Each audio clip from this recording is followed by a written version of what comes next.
Assalamualaikum warahmatullahi wabarakatuh. Kami dari kelompok 1, kelas 1D akan menjelaskan tentang manajemen, manajer, dan fungsinya yang diampu oleh Ibu Firda Zulfa Fahriani MSc.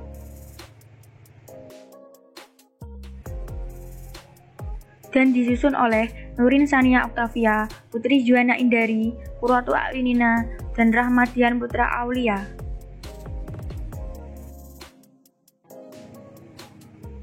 Apakah manajemen itu? Manajemen adalah suatu proses di mana seseorang dapat mengatur segala sesuatu yang dikerjakan oleh individu atau kelompok.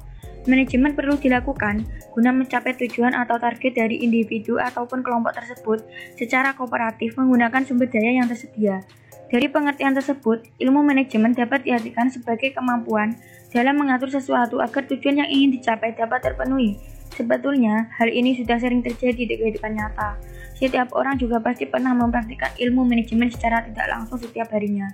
Selain itu, manajemen juga dapat diartikan menurut etimologinya. Manajemen berarti sebagai seni mengatur dan melaksanakan berdasarkan bahasa Prancis kuno. Manajemen juga dapat diartikan sebagai usaha perencanaan, koordinasi, serta pengaturan sumber daya yang ada demi mencapai tujuan secara efektif dan efisien.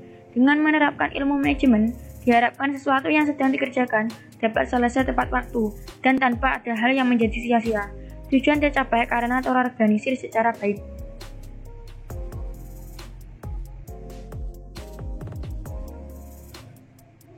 Unsur-unsur dalam manajemen. Yang pertama, manusia. Dalam kegiatan manajemen, sumber daya manusia membuat rencana dan tujuan yang ingin diraih. Untuk itu, tanpa adanya manusia, kegiatan manajemen tidak akan pernah ada. Yang kedua, uang. Uang menjadi unsur penting dalam kegiatan manajemen karena menjadi perantara utama dalam mencapai tujuan. Biaya operasional dalam sebuah kegiatan manajemen tentu membutuhkan uang agar dapat berjalan dengan baik. Yang ketiga, material. Unsur manajemen ini adalah salah satu faktor penting karena kualitas bisnis dipengaruhi oleh kualitas material yang dipilih. Jadi, jika material yang dipilih buruk, tujuan manajemen akan sulit tercapai. Yang keempat, mesin. Mesin merupakan unsur lain yang perlu diperhatikan. Dengan adanya mesin atau teknologi, pekerjaan yang dilakukan oleh sumber daya manusia pasti akan lebih mudah. Tujuan pun dapat tercapai lebih efektif. Yang kelima, metode. Unsur ini mempengaruhi kinerja dalam sebuah manajemen. Jika metode yang dibuat berdasarkan target, fasilitas, waktu, uang, dan kegiatan bisnis, kegiatan manajemen pasti akan lebih berjalan lancar. Unsur ini juga perlu mendapat campur tangan manusia agar dapat tercipta dengan baik. Yang keenam, pasar. Unsur ini terbilang krusial karena sebuah bisnis hanya dapat berkembang jika telah dikenal di pasaran. Unsur pasar dipengaruhi oleh unsur material karena barang atau jasa yang laku harus memiliki kualitas baik. Selanjutnya adalah fungsi manajemen. Fungsi-fungsi manajemen menurut para ahli yang satu dengan yang lainnya secara umum memiliki banyak kesamaan. Menurut Henry Fayol dan G.R. Terry ada 4 fungsi manajemen, yaitu fungsi perencanaan, fungsi pengorganisasian, fungsi pengarahan, dan fungsi pengendalian atau pengawasan. Fungsi yang pertama yaitu fungsi perencanaan atau planning adalah bagaimana perusahaan menentukan tujuan yang ingin dicapai dan cara mencapainya yang didasarkan pada metode atau logika tertentu dan rasional. Kegiatan yang ada pada fungsi perencanaan yang pertama, menetapkan arah tujuan dan target bisnis. Yang kedua, menyusun strategi untuk mencapai tujuan tersebut. Yang ketiga, menentukan sumber daya yang dibutuhkan. Yang keempat, menetapkan standar kesuksesan dalam upaya mencapai tujuan. Fungsi yang kedua yaitu fungsi pengorganisasian atau organizing adalah proses mengatur dan mengalokasikan tugas, pekerjaan, wewenang, dan peran-peran termasuk koordinasi hubungan antar bagian, baik secara vertikal maupun horizontal dalam suatu struktur yang diperlukan untuk mencapai tujuan yang sudah ditentukan. Kegiatan yang ada pada fungsi organizing. 1. Mengalokasikan sumber daya, menyusun, dan menetapkan tugas-tugas serta menetapkan prosedur yang diperlukan. 2. Menetapkan struktur perusahaan yang menunjukkan adanya garis kewenangan dan tanggung jawab. 3. Merekrut, menyeleksi, dan melakukan pelatihan serta pengembangan tenaga kerja. 4. Menempatkan tenaga kerja pada posisi yang pas dan paling tepat. Fungsi yang ketiga yaitu fungsi pengarahan atau directing adalah usaha untuk memberi bimbingan, saran, perintah-perintah atau instruksi kepada bawahan dalam melaksanakan tugas masing-masing agar tugas dapat dilaksanakan dengan baik dan benar-benar tertuju pada tujuan semula. Kegiatan pada fungsi pengarahan, membimbing dan memberi motivasi kepada pekerja supaya bisa bekerja secara efektif dan efisien, memberi tugas serta penjelasan secara rutin tentang pekerjaan dan menjelaskan semua kebijakan yang sudah ditetapkan. Fungsi yang terakhir yaitu fungsi pengendalian atau pengawasan atau controlling adalah upaya untuk menilai suatu kinerja yang berpatokan kepada standar yang telah dibuat dan melakukan perbaikan jika memang dibutuhkan. Kegiatan pada fungsi pengendalian adalah mengevaluasi keberhasilan dan target dengan cara mengikuti standar indikator yang sudah ditetapkan, melakukan klarifikasi dan koreksi terhadap penyimpangan yang ditemukan, serta memberi alternatif solusi yang mungkin bisa mengatasi masalah yang terjadi. Jenis-jenis manajemen. Yang pertama, manajemen sumber daya manusia, manajemen operasional, manajemen pemasaran, dan manajemen keuangan. Manajemen sumber daya manusia mempunyai fungsi untuk mendapatkan sumber daya manusia terbaik untuk menjalankan perusahaan ataupun bisnis yang sedang dijalankan. Manajemen operasional. Manajemen operasional mempunyai fungsi menghasilkan suatu produk sesuai standar operasi yang telah ditentukan. Yang ketiga, manajemen pemasaran. Manajemen pemasaran mempunyai fungsi untuk mengupayakan dan mempelajari serta mengidentifikasi apapun yang dibutuhkan konsumen. Yang keempat, manajemen keuangan.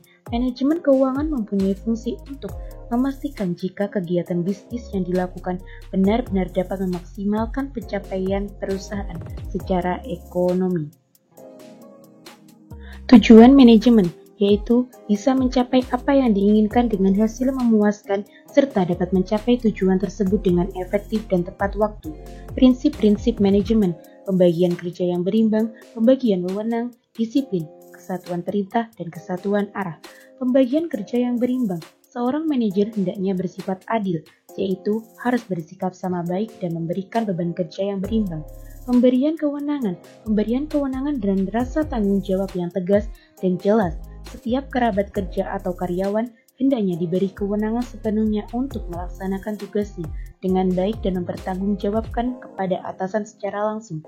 Disiplin. Disiplin adalah kesediaan untuk melakukan usaha atau kegiatan nyata, bekerja sesuai dengan jenis pekerjaan yang menjadi tugas dan tanggung jawabnya, berdasarkan rencana, peraturan, dan waktu yang kerja yang telah ditetapkan.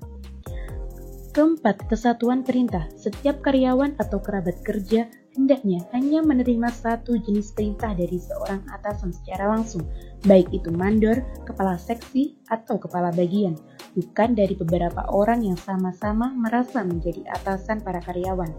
Yang kelima, kesatuan arah.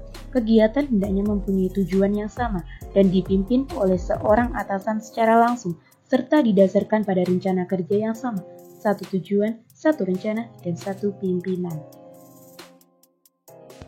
Yang selanjutnya adalah pengertian dari manajer. Manajer adalah seseorang yang bekerja melalui orang lain dengan mengoordinasikan kegiatan-kegiatan mereka guna mencapai sasaran organisasi. Seorang yang karena pengalaman, pengetahuan, dan keterampilannya diakui oleh organisasi untuk memimpin, mengatur, mengelola, mengendalikan, dan mengembangkan kegiatan organisasi dalam rangka mencapai tujuan. Peran manajer. Peran manajer yang pertama yaitu peran antar pribadi, yaitu melibatkan orang dan kewajiban lain yang bersifat simbolis dan seremonial. Peran ini meliputi peran untuk figur anak buah dan pemimpin. Yang kedua, peran informasional, meliputi peran manajer sebagai penyebar dan pemantau informasi dan peran sebagai juru bicara. Yang ketiga, peran pengambilan keputusan, yaitu peran sebagai seorang wirausahawan, pemecah masalah, serta pembagi sumber daya. Selanjutnya, fungsi manajer. Fungsi manajer yang pertama yaitu fungsi perencanaan. Kegiatan-kegiatan pokok perencanaan melalui penentuan tujuan, penyusunan program dan jadwal, penyusunan anggaran, pengembangan prosedur, serta penetapan dan penafsiran kebijakan. Perencanaan perusahaan antara lain meliputi produksi, pemasaran, SDM, dan ketatausahaan. Yang kedua, fungsi pengorganisasian. Termasuk fungsi ini antara lain menyusun struktur organisasi, mendelegasikan wewenang dan tanggung jawab, serta menetapkan hubungan antar bagian dalam organisasi. Itulah 3 pokok kegiatan yang harus dilaksanakan dengan sungguh-sungguh. Yang ketiga, fungsi pelaksana kerja berdasarkan rencana yang telah ditentukan. Rencana baru berarti bila telah dilaksanakan. Agar dicapai hasil yang diinginkan, manajer harus terlibat dalam pelaksanaan rencana kerja. Tujuannya supaya dicapai koordinasi antar bagian dan kualitas proses dan hasil produksi senantiasa terjaga. Dan yang terakhir adalah fungsi pengawasan. Manajer mengawasi apakah pelaksanaannya dan hasilnya telah sesuai dengan apa yang telah direncanakan, apakah perlu ada perbaikan dan lain sebagainya. Dalam melaksanakan tugas yang cakupannya luas, manajer dibantu oleh beberapa kepala bagian produksi, kepala bagian pemasaran, kepala bagian kepegawaian, dan kepala bagian keuangan. Tugas seorang manajer. Yang pertama, memimpin organisasi, mengatur dan mengendalikan organisasi, mengembangkan organisasi, mengatasi berbagai masalah yang dihadapi organisasi, meningkatkan rasa tanggung jawab, mengevaluasi kegiatan-kegiatan organisasi, dan yang terakhir, menggali dan mengembangkan sumber daya yang dimiliki organisasi atau perusahaan.